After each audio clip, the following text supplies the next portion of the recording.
Okay, hello again, guys. Let's skin a beef tenderloin and make filet mignons. I'll show you how to do it. Come on. This is a whole beef tenderloin. This is where your filet mignons come from. I'm going to do the same thing we did with our lip-on ribeyes.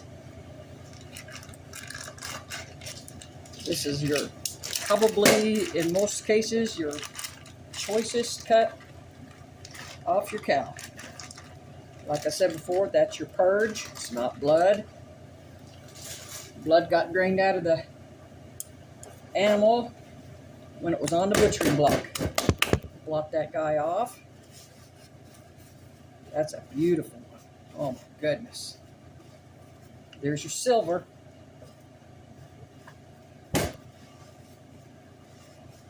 I'll show you how to strip every bit of that off. Clean it, portion it. And here you really need your knife sharp because these guys are expensive. They can run up $28 a pound, I've seen. Probably even higher in some places. Buying bulk does help. And the more careful you are with your trimming and portioning, the more of a profit margin you can make. These steaks that I'm cutting are for my special event next Saturday night, steak night, and they are all reserved. So I've got to get my quota out of these. So right now what I'm doing is pulling this excess fat off. Tenderloin has no muscle, no fat in it. Well, I shouldn't say fat. It doesn't have any gristle or muscle in it. It's pure lean meat, and the more marbling, the better, yes. Cut this whole side piece off. I call it snake. That goes in the soup pot. Then you take the tip of your fillet knife, carefully skin that down. And I've done these so often, I know where the gristle's hiding and where the muscle tissue is. I go down through there. Now some of your butchers will cut this piece off. I incorporate it because I can trim it out good.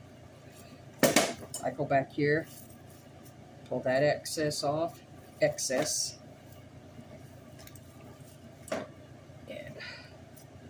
this one's nice and clean. He's not bad at all. This little piece here is gristly. I rip it off.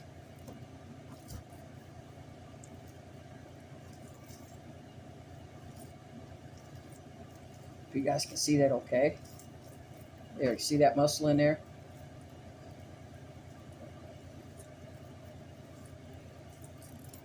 See, that would totally ruin a filet mignon. That's gristle. We're pretty clean there. Let me check my camera angle to make sure you guys can see what I'm cutting out of here, because if you don't know these little spots, it's very detrimental to the quality of your steak. Yeah, looks like you're still in a good focus. Not bad for a little saucepan and a cell phone, huh? Okay, I'm going to trim that off. There's usually a little tab here that I just take completely off. And you can see that gristle hiding in there. We'll catch it from the other side. Here's another little tab of silver. Slip your knife underneath that silver so you don't lose meat. Pop that guy right off. A little bit right there. A little bit right here. Okay, that looks nice. All right, usually right here, sometimes right in here, there'll be a little tough, gristly thing hiding in here. Looks like they might have already got it cleaned out for me. That's what PSMO is. It's partially cleaned.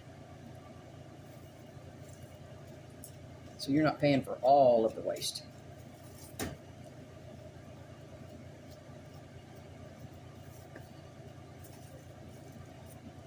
Take that little bit of excess out of there. Now here's the fun part. I watched my boss do this and thought it was just fascinating. I'm going to get this guy out here first. We'll do the hard stuff first. Get this gristle out of here.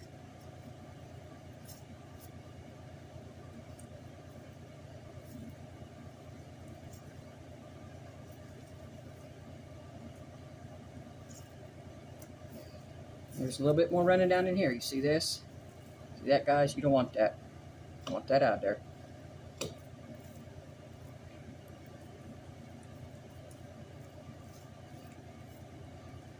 You gotta be careful.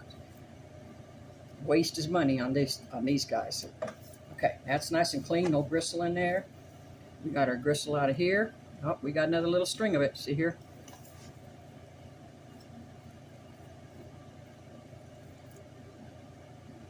That one out of there. That's okay. That's okay. Fat's good. Fat makes them good juicy. Okay.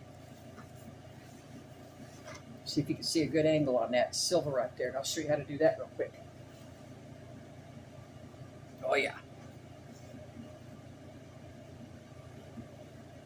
I'm going to comb my knife edge just a little bit more so I get a nice clean cut. I see people do these and gouge half their meat out. It drives me crazy. I can hear my boss yelling at me now. All right. All right. Slip that knife underneath that silver. Bring it forward as much as you can.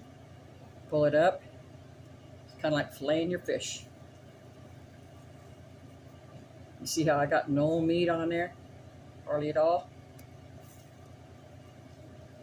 Good, nice wide swatch there. Look at that one. Look at that.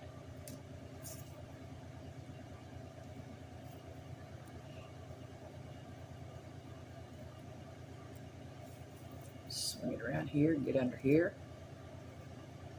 Pull it real taut like you're filleting a fish. Same principle. Look at that, guys. Look at that. Smooth, no gouges or dips or missing meat. Got a little bit right here we're going to slip off.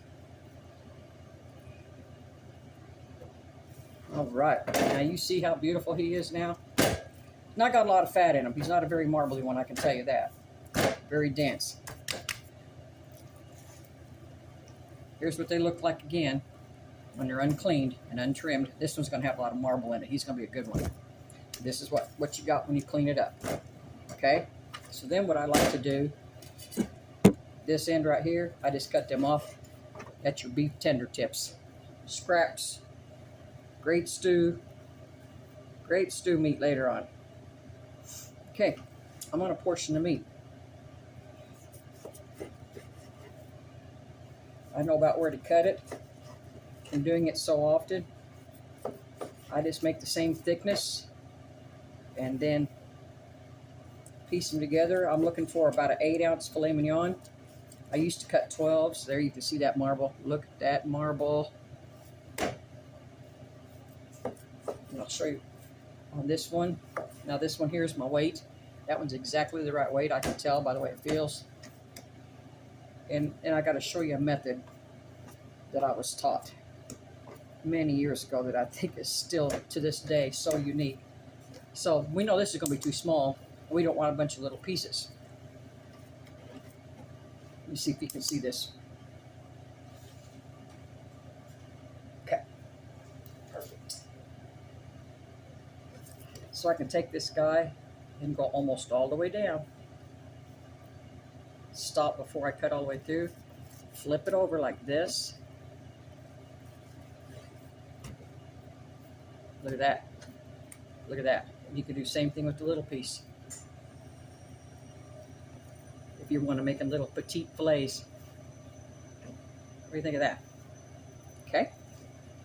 And then see what I would do. I already know this one's the weight. This one's a little heavy, so I'm going to skim him. He can get added onto here or someone else. That one's my right weight. This guy's too big, so I'll skim him off.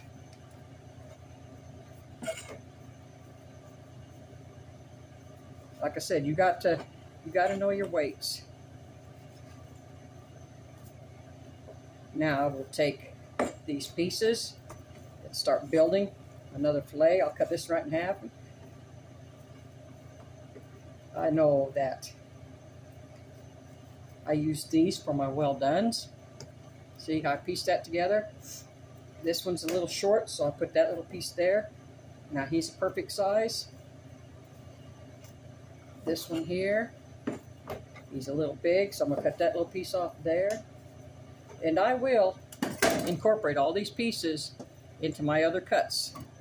So right now, 1, 2, 3, 4, 5, 6, 7, 8, 9, 10.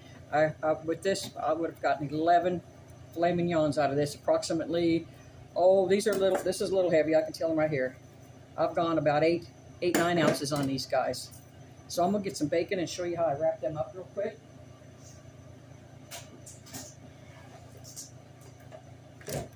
You can be your own master chef, steak cutter, butcher.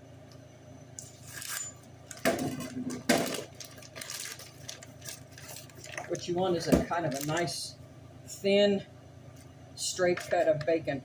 It's easily to wrap around, and you kind of want to get it room temperature, which makes it easy for it to wrap around your steak too. So let me move my pieces out of the way so you can get a nice view. I'll wrap up a couple of these. One of these butterfly ones so you can see too.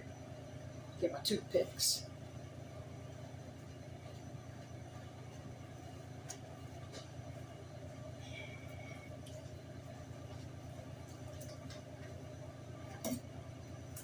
Usually I can't find my toothpicks. I was lucky I found them today.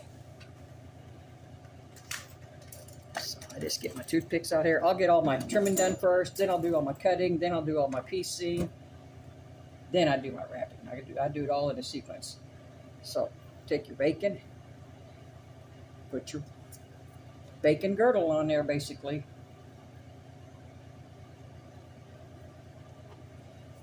I'm gonna go 1, 2, 3. Let's do one more, and then I'll let you guys go.